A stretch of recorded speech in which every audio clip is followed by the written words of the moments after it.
দেশের বাইরে আমার কোনো ঠিকানা নেই, এটাই হলো আমার ঠিকানা।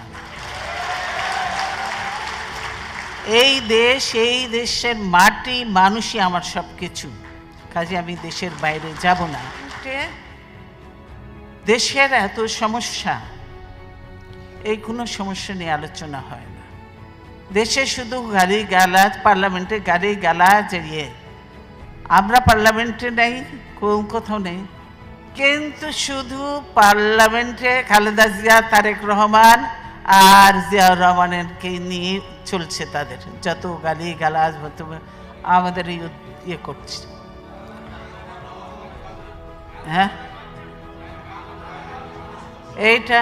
এইটা হলো তাদের কাজ। পার্লামেন্টে কোনো কিছু হয় না, কাজে এই অবৈধ পার্লামেন্টে আমরা জানি, এই অবৈধ পার্লামেন্টে যত কিছু আইনি